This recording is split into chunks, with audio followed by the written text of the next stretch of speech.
Wow, a lot sure has changed in the Tucson real estate market, and I'm not gonna lie, it's not all bad, it's not all good, and it's not all surprising either. There's opportunity in any real estate market. So what types of recent changes are we seeing? Will foreclosures and short sales be hitting the Tucson market soon? How can you benefit as a buyer, seller, or investor? And what do predictions say about more changes still to come?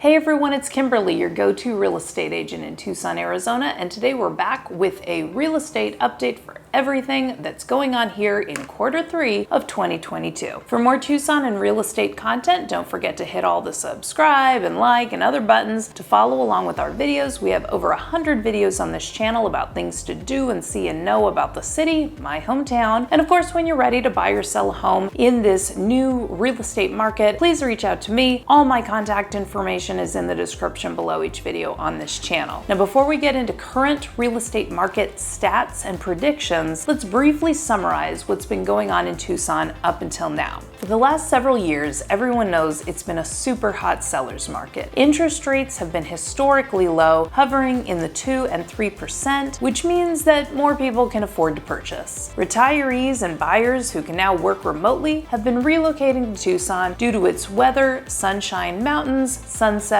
and low cost of living. Investors looking for a hedge against inflation have been finding Tucson to be a popular place for vacation rentals and long-term rentals. 45% of households in Tucson are renting their homes long-term. As a result, sellers have been doing quite well here. It's been a put your house up for sale and get 5 to 15 or 25 or more offers on a weekend type market. Frankly, it's been kind of a silly market. Many buyers were overpaying, especially for existing construction. And I say that because they were paying more than list price for homes already listed for more than the neighborhood comps anyway. And many appraisals weren't coming in at value and sellers weren't lowering prices at closing. So buyers were forced to either pay extra money at closing to make up the difference between the appraised value and the purchase price, or cancel their purchase contracts altogether and try to get under contract on another home in a very challenging market. Now, not surprisingly, cash buyers were winning most bidding wars. Conventional buyers with big down payments were generally coming in second place. And with that being said, I'm going to get it out of the way right now and make it very clear, I do not expect to see a huge wave of foreclosures coming from these buyers anytime soon. Why? Because foreclosures only come from buyers who can't or won't pay their mortgages anymore. And so many buyers purchasing homes in the last few years don't have mortgages at all, or they put at least 20 to 50% down payment down and they're not going to want to do anything to lose that equity. They'll find a way to make those payments. Besides, banks and lenders are pretty particular about who they loan money to these days, so I'm not expecting a big wave of foreclosures in Tucson, not from those buyers at least. Now, future short sales, well, that's another thing we'll talk about later in this video. At the beginning of 2022, all the big hotshot real estate folks were predicting that we would have a 1% or so increase in interest rates by the end of the year. But here's the thing, here we are in July, only halfway through the year, and interest rates have already gone up several percentage points, hovering at almost 6% now. In an attempt to fight inflation, the US Federal Reserve increased interest rates in March. They then decided to increase rates again in May. In June,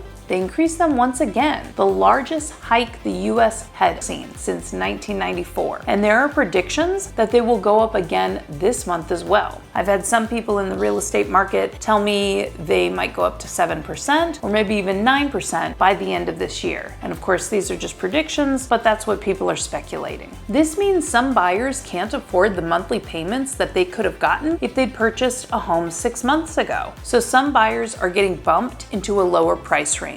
Other buyers are getting bumped out of the market altogether. Does this mean that no one should buy a home now that interest rates are around 6%? Well, for the past 2 years, I've had some buyers tell me that they're trying to time the market and that they're going to wait until the market slows down before they buy something. Now those same buyers are telling me that interest rates are too high and they can't afford in this market. But I always believe that there is opportunity in any market. You just have to be creative. Let's put this into perspective. I was born in 1980, an expensive year to borrow money. Rates hit over 16% in 1981, but by the end of the 1980s, they'd gone all the way down to only a low 10%. First-time homebuyers of today have never seen double digits in their interest rates, and many buyers have never bought homes during a recession. But mortgage lenders who've been doing this for a while have seen times similar to these. If you're buying a home in today's real estate market, talk with your mortgage broker and realtor about creative ways to buy down your interest rate or negotiate with the seller about different terms so that you can afford to purchase the home you want to buy. If you're selling a home in today's Tucson real estate market and you're having trouble selling your property, consider working with your real estate agent to advertise the fact that you'll help pay some of the buyer's closing costs so that they can buy down their mortgage rate, so they can afford the monthly payments that will come when they purchase your home for top dollar. In Tucson, we are already seeing homes sit on the market for longer and fewer bidding wars. But the nice properties that are priced right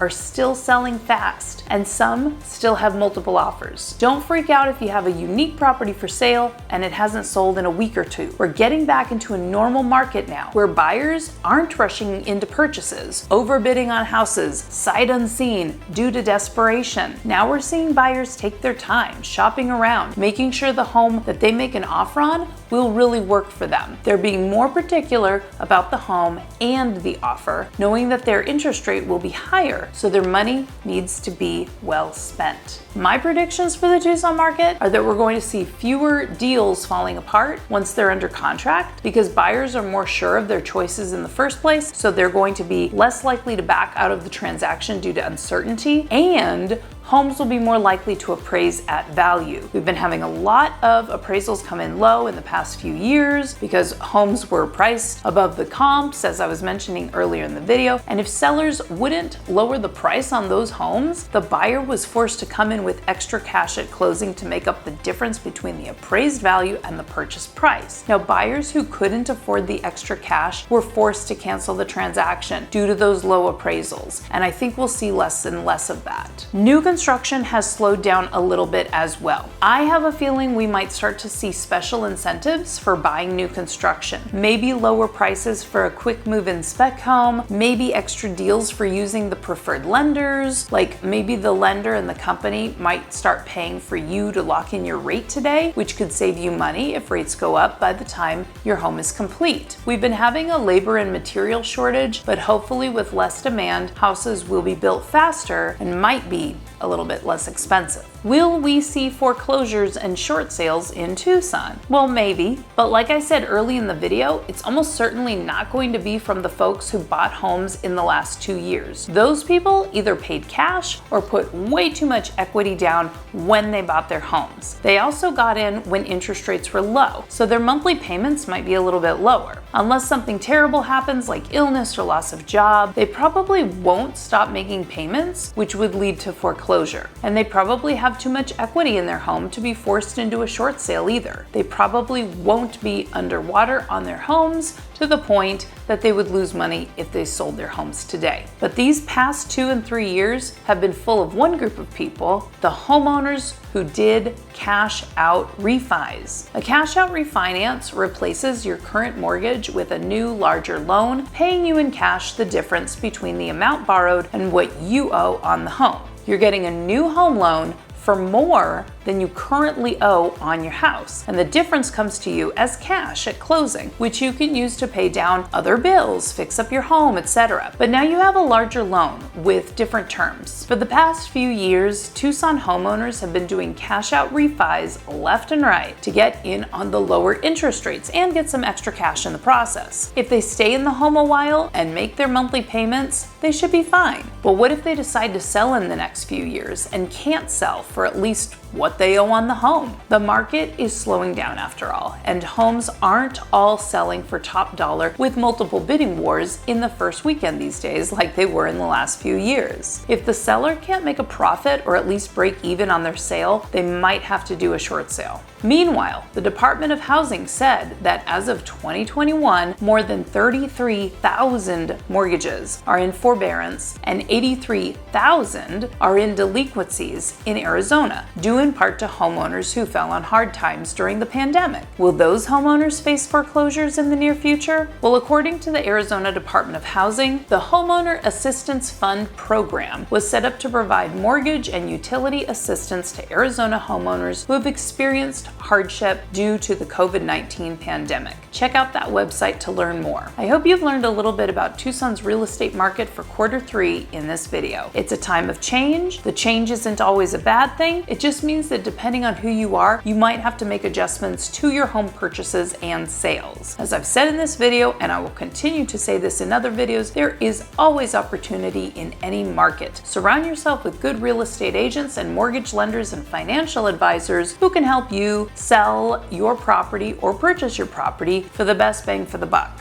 When you're ready to buy or sell a home here in Tucson, Arizona, please reach out to me. I'd love to answer any questions you have about the process. All my contact information is in the description below each video on this channel, and please explore the rest of the content on this channel for more information about Tucson and real estate in general. Comment below with questions or concerns about today's Tucson real estate market. I will respond as quickly as I can, and consider liking and subscribing on your way out the door. I really appreciate you hanging out with me today, and I will see you in the next Tucson and real estate video.